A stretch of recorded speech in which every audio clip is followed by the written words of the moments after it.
Apa khabar semua? Korang pernah terfikir tak kereta supercar dengan hypercar yang harga kadang-kadang sampai 10 juta ni diorang buat untuk siapa? Kalau setakat nak bergerak dari satu tempat ke tempat yang lain contohnya, kereta murah ke, kereta mahal ke, sampai juga ke tempat tu kan? Jadi walaupun kita rasa tak logik beli kereta sampai juta-juta ringgit ni, baik beli rumah, sebenarnya ada je orang yang beli kereta-kereta macam ni. Jadi kereta ni pun sebenarnya bukanlah manufacturer buat untuk semua orang. Diorang buat untuk artis-artis, rockstar, atlet-atlet terbaik dunia, footballers, businessmen, royalties dan orang-orang lain yang banyak duit lah. Dan antara seorang yang paling popular dalam dunia ni, dan dia pun memang sangat minat kereta, tak lain dan tak bukan adalah Cristiano Ronaldo. Ramai orang kenal Ronaldo ni masa dia main dekat Manchester United dan lepas tu dia pindah ke Real Madrid. Kalau kita dekat Malaysia ni, paling popular dekat TV tu EPL dengan La Liga lah. Masa dekat Real Madrid tu, orang estimate income dia adalah sebanyak 50 juta USD ataupun kalau convert dalam ringgit 200 juta ringgit setahun. Memang tak masuk akal. Kalau 200 juta setahun, sebulan maknanya gaji dia lebih kurang 17 juta ringgit. Dan sehari sebenarnya dia boleh belanja 500 ribu ringgit. Memang tak logik kan? Dan kalau ikutkan, dia dah jadi top player dah lama tau. Jadi berapa dia punya total asset tu, korang kira lah sendiri. Mungkin 1 bilion lebih. Jadi orang yang macam ni lah yang manufacturer kereta hypercar dengan supercar ni akan target. Tambah-tambah pula Ronaldo ni minat kereta. Jadi jom kita tengok 5 kereta Cristiano Ronaldo yang paling mahal dia pernah beli. Baik, di tempat kelima dalam senarai kereta milik Cristiano Ronaldo ni adalah McLaren Senna. Dan kalau ikut website McLaren ni, kereta Senna ni adalah kereta yang paling track focus road car yang diorang pernah buat. Maknanya kereta ni walaupun dia masih lagi road legal, boleh bawa atas jalan, tapi kereta ni akan lagi happy kalau dia dapat jalan atas track. Jadi saya bayangkan kalau jalan tu tak rata atau setakat lalu dekat line-line kuning yang atas jalan kita tu kan, bergegar juga kepala otak saya rasa. Sebab kereta yang track oriented ni, suspension dia memang keras supaya boleh corner dengan laju. McLaren Senna ni, enjin dia berkapasiti 4 liter twin turbocharged V8 dan menghasilkan power sebanyak 789 horsepower dan 800 Nm torque. Drive pula melalui 7-speed dual clutch transmission. Kira level-level hypercar lah ni. Harga pula lebih kurang 5 juta ringgit tak termasuk tax. Dia punya option tambahan dalam kereta tu saja boleh pergi sampai 1.5 juta ringgit. Bergantung apa yang kita nak. Lagi banyak kita nak upgrade, lagi mahal lah. Tapi bagi Ronaldo, mesti tak ada masalah kalau nak upgrade semua option yang ada pun. Di tempat keempat pula, senarai kereta yang dimiliki oleh Cristiano Ronaldo adalah Rolls-Royce Cullinan.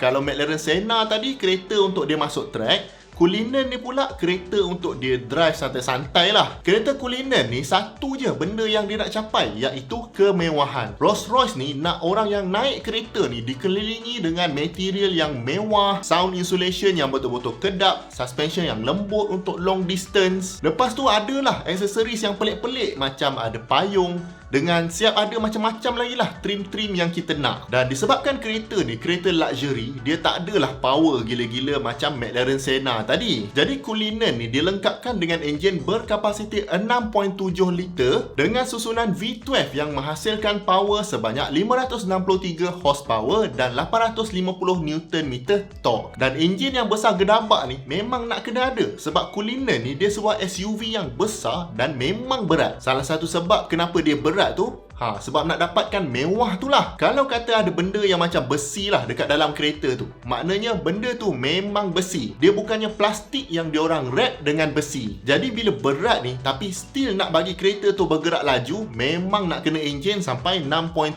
liter.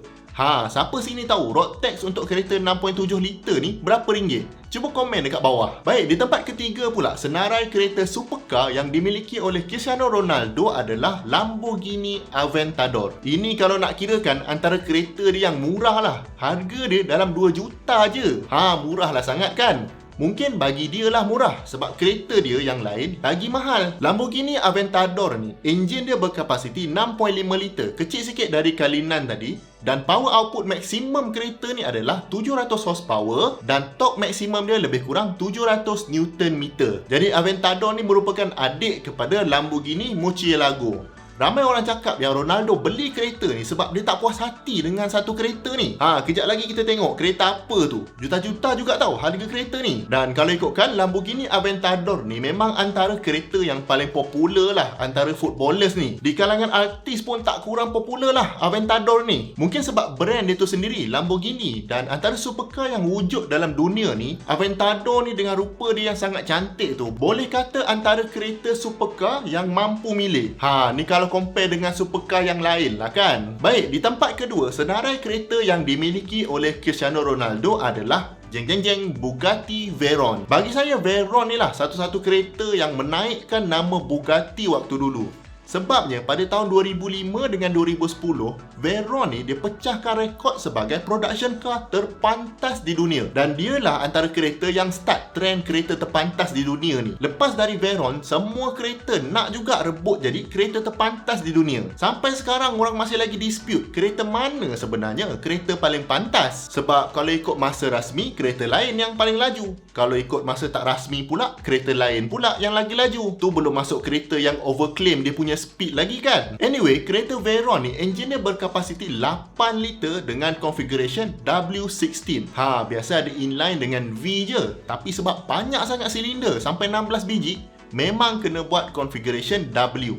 Dia lebih complicated sikit lah daripada enjin V. Power output yang dihasilkan oleh enjin ni pula adalah 1000 horsepower dengan top speed melebihi 400 km sejam. Kalau bawa kereta ni dari JB sampai KL, tak sampai sejam. Memang ganas. Tapi walaupun kita rasa ganas, kereta ni lah yang orang kata Ronaldo tak puas hati. Sebab tu dia beli pula Aventador pada tahun yang sama. Bagi saya pula, manalah kita tahu dia puas hati ke, tak puas hati ke.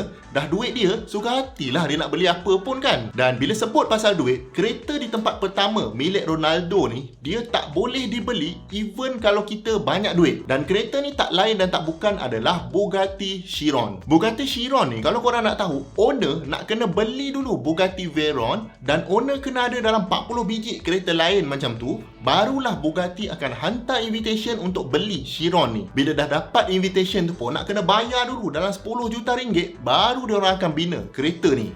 Memang lain macam lah level dia. Sebabnya kereta Chiron ni tak banyak dibuat dalam dunia ni. Memang dia jadi rare lah. Tapi kalau ikutkan, enjin yang Bugatti guna untuk Chiron ni enjin yang sama juga dalam Veyron, tapi dia update lagi. Sampaikan power output maksimum enjin ni sekarang adalah 1500 horsepower. Memang melampau. Laju-laju nak pergi mana lah agaknya kan. Lepas tu ada juga yang kata Ronaldo beli juga adik kepada Chiron ni, iaitu Bugatti Cento DAC. 10 unit je Bugatti akan buat kereta ni. Harga dia 45 juta sebelum tax. Berpinang kejap bila dengar harga-harga ni. Agak-agaknya lah kan, untuk semua kereta yang Ronaldo ni ada, berapalah agaknya dia spend untuk maintain kereta ni dengan bayar road tax kan. Lepas tu, dekat mana dia simpan kereta ni? Jangan lupa tinggalkan komen anda di bawah. Dan kalau anda dapat belajar something dari video ni, saya hargai sangat kalau anda dapat bantu channel ni dengan 2 klik. Klik butang like dan klik butang subscribe. Dan jangan lupa sharekan juga video ni pada siapa-siapa yang anda rasa bermanfaat. Kalau anda nak tahu fakta menarik macam 5 kenderaan terbesar manusia pernah buat, boleh klik dekat video sini. Jumpa lagi di video yang akan datang. Assalamualaikum.